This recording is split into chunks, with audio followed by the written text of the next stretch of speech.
Welcome to the only daily podcast focusing on compliance news of the day. Each morning, start your day with a cup of coffee and Tom Fox, the voice of compliance, to hear about 4 of the top compliance, corruption, or leadership stories you will need to start your day.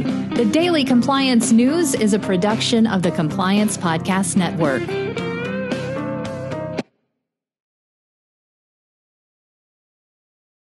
The Daily Compliance News for March 8, 2021, the EEOC General Counsel is fired edition.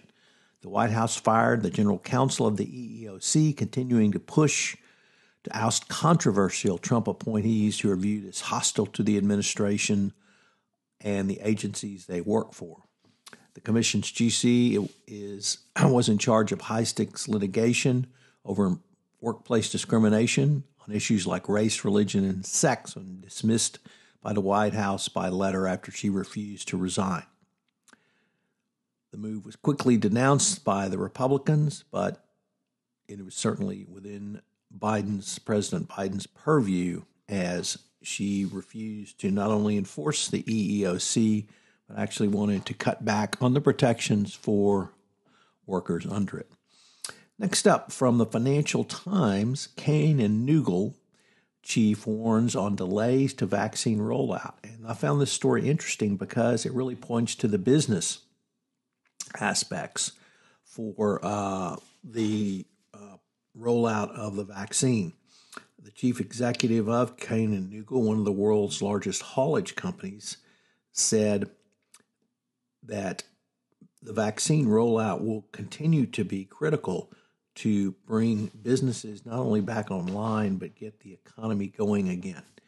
And if there's a further delay, particularly in Europe, there's going to be difficulty for people to get back to work, and it's going to cause logistical bottlenecks and further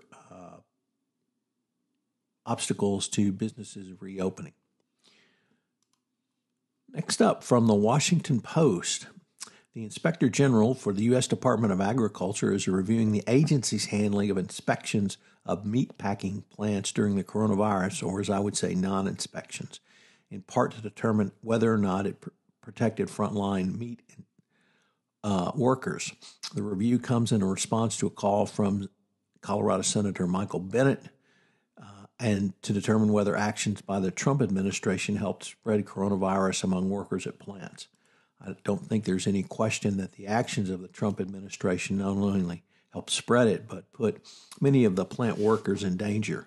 Early in the pandemic, meat processing plants saw some of the highest rates of COVID infections, harming a workforce primarily dominated by immigrants, refugees, and people of color, and raising serious questions about the federal government's actions and how they may have contributed to the spread of these facilities. I think that once people look at that, they will be really appalled by how the Trump administration allowed this to happen.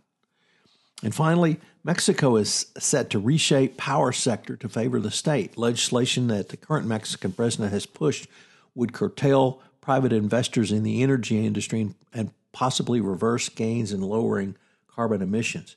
As Mexico moves to renationalize Pemex, I think certainly for everyone who's in the compliance space, that means greater FCPA risks, but also in the terms of lowering carbon emissions because it will remove investment from Pemex, which is desperately needed to upgrade the aging equipment from Mexico's oil company. So continue to be aware of this. If you're doing business in Mexico, you may have more FCPA risk than you thought you had because of renationalization.